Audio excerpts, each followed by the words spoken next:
Good evening and salutations, my GH fans. So, to be honest, I don't know how I feel about Peter's death. I really don't. On one hand, it is nice for them to actually finally close out the chapter. And, you know, what's the next new villain? The next troublemaker that's going to be sent there coming to Port Charles to stir things up. Let's be honest, it's been quite a while that we have Peter.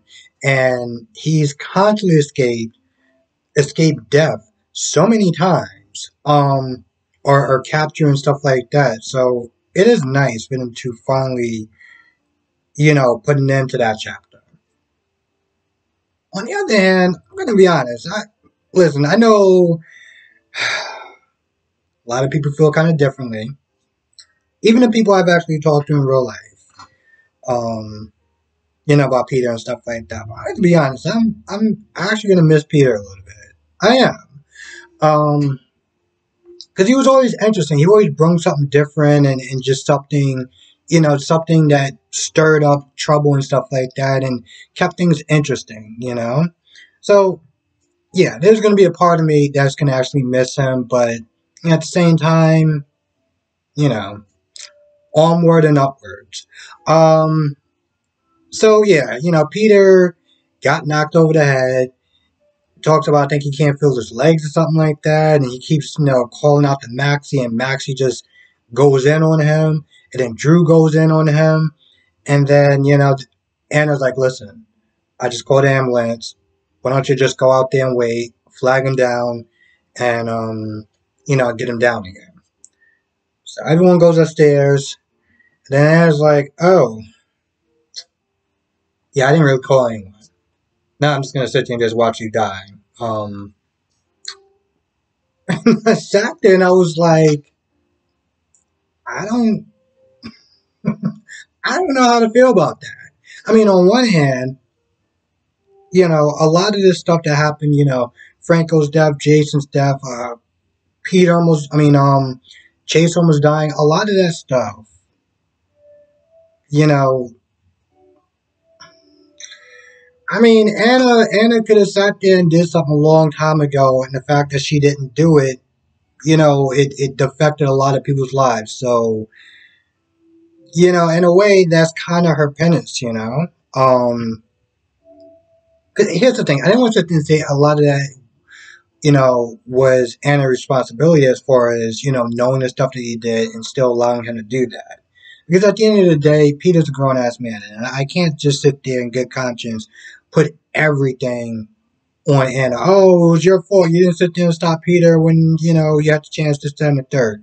Yeah, that's kind of true to some extent, but Peter makes his own choices. So I'm not putting that all on her. So yeah, in a way, this is kind of her, way of kind of making up for um, the pain and the misery that Peter caused by her just kind of standing there being a bystander, and her just messing it up every chance that she got. Um, on the other hand, I'm like, I know that's not like your son, but that's still your nephew. I don't know, but at the end of the day, she did sit there and watch him die, and she did cry and stuff like that. Because here's the thing: at the end of the day, regardless if this man was terrible, well, okay, he was terrible, but regardless of the situation, Anna is still a human being. You know, so she's gonna sit there and feel something, and she did it. She let it out, and that was it. And then everyone finds out that Peter's dead. Um,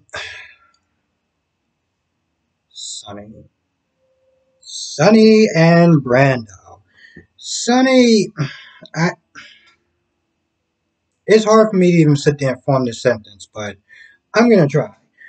Sonny was sitting there trying to give Brando relationship advice. Yeah, the guy who just got divorced because of the actions that he did, with Nina and everything like that, is giving romance advice to Brando. Just all take a minute, allow that to just kind of just take that all in for a minute. I sat there and I watched this and I was like, you sure you want to do that? You sure you want to sit there and give advice? That's literally like somebody who just crashed a car and decided, you know what, I'm going to sit there and teach my nephew how to drive. Like, no. Just no. And one of the things he was Smith is saying was, time apart, isn't, it's not good for a relationship, because Brandon wants to sit there and try to respect Sasha's, space and everything like that. He's like, I don't want to push, I don't want to sit there and be all this, that, and the third. Um, Sonny was like, time and distance, distance and time, it doesn't do anything good for a relationship. I was like, you clearly have not learned a goddamn thing. I can't believe those words came out of his mouth. But, he does give Brando, access to like some place that he have in Niagara Falls. And, Brando asks Sasha to, go out or whatever. And she agrees. Now, before that happened, before the meeting started with Nina and Lucy, which was both worried about Sasha and her grief and everything. And again, I cannot sit there and stress this enough. Everyone grieves in their own way. And while I get that both of them, they love her, they respect her and stuff like that, and they care about her.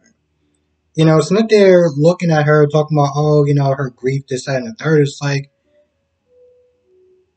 y'all two don't sit there and get to decide on how she grieves and the way that she grieves. Let her do her. And if it's working for her to sit there and put one foot in front of the other and try to just, deal with work and stuff like that, respect it. Um, but Brando comes in there, they both leave, and so before the meeting started, one of the girls that I guess gave her the stuff the last time was like, hey, listen, if you still need to pick me up, I got you, whatever. And Sasha was like, nah, I'm not into that anymore. Like, I'm good. But after, Brando asked her and she said yes, she walked back in there and she was like, yeah, see, I'm going to need something to get me through the next couple of days. And,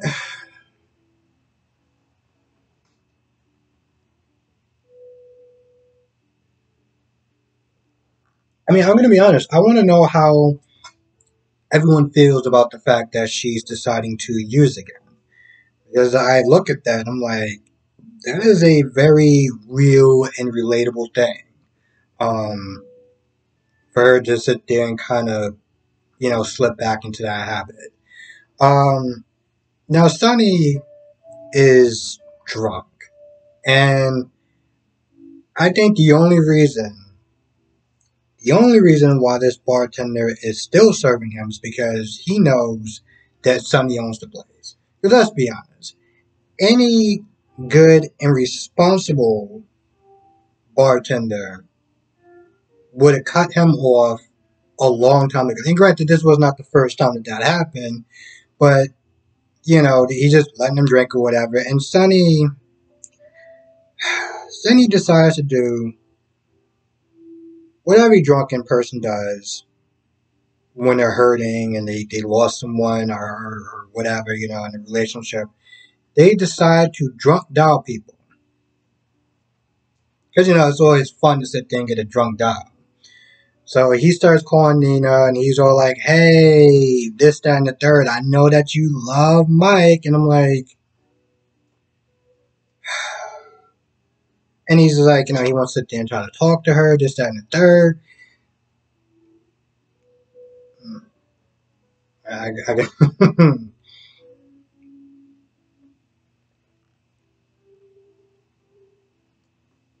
Now, if you've been watching my videos for a while on general and stuff like that, and at this point, I think everyone knows how I feel about Nina. Okay? I don't really like her. I don't hate her, but I don't really like her.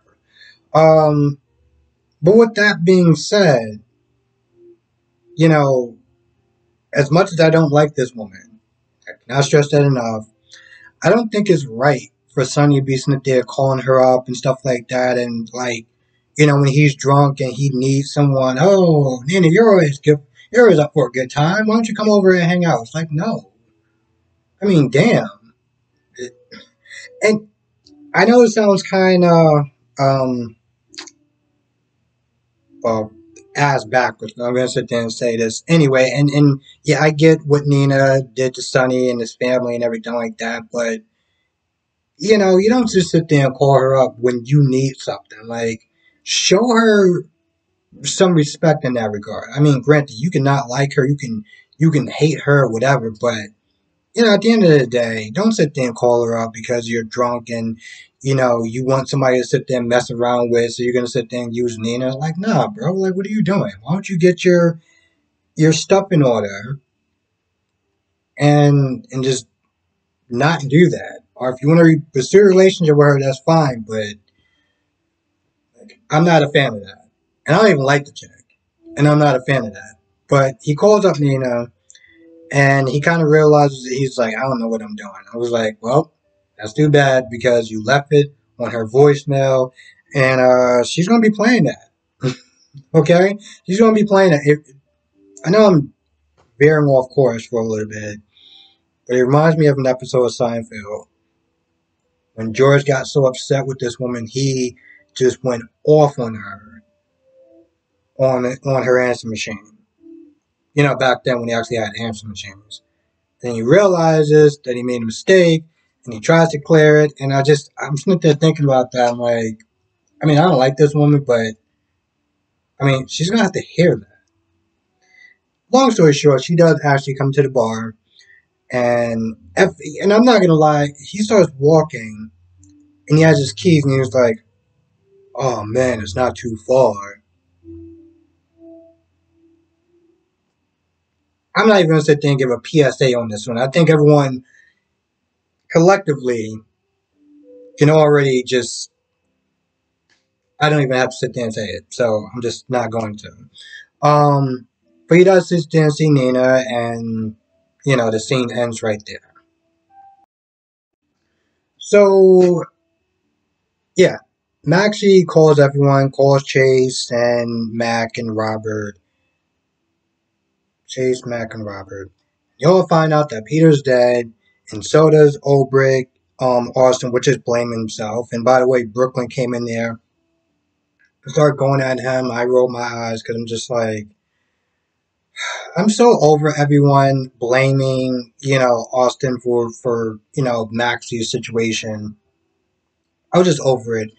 And, even though he was not there blaming himself, I was just like, all right, can we just like move past this part? Long story short, everyone finds out that Peter's dead, and Ulbrich is like, yo, where's the champagne at? She's just like, yo, where's the drinks at? And, Britta's like, yeah, it's just, my office, whatever. So Ulbrich goes up to Robert and was like, "Yo, you hear what happened? You wanna go in on this?" And Robert agrees. Um, Now with that being said, Brooklyn realizes that it's her last night as far as being a parent to Bailey, and it's funny too because well, that's not funny, but Brooklyn is a very interesting character. Okay, because she's she's done and said things that have gone from rolling my eyes, pissing me off, to me actually feeling bad for her. And it's amazing because she actually managed to do a lot of that in one episode. I mean, she came at Austin and it pissed me off and it annoyed me. And then she realized that it's going to be her last night as far as, being with Bailey and stuff like that. And you can look and you can just feel the pain that's coming from her. And I genuinely felt bad. I was like, Brooklyn, you're an interesting character. Um, Brooklyn and Chase kiss, and then they go home for one last night. As far as being a family, and Because I'm sitting at there wondering, it's like, well, okay, what happens next? What happens with Brooklyn and Chase next? And that is going to be interesting. I sit there and wonder, how does his wife actually deal with that? I mean, like his, Chase's real life wife. Like, how does she deal with that? Always makes me sit there and question, um, Chad and the woman he was married to, Sally that's on Y&R. Like, how did he deal with that? I mean, especially with Sally, I mean, she and Adam was going in. And I'm like, I understand how they deal with that stuff. I feel like that's about it. I really do.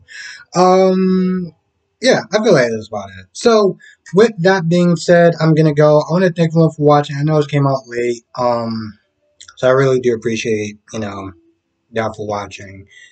Same thing with tomorrow. Gonna be doing a late shift, so but I'm still gonna sit there and do my reviews. So yeah. With that being said, I'm gonna go. Thank you for watching. Be safe. Let me know your thoughts in the comment section below, and I will see you in the next video.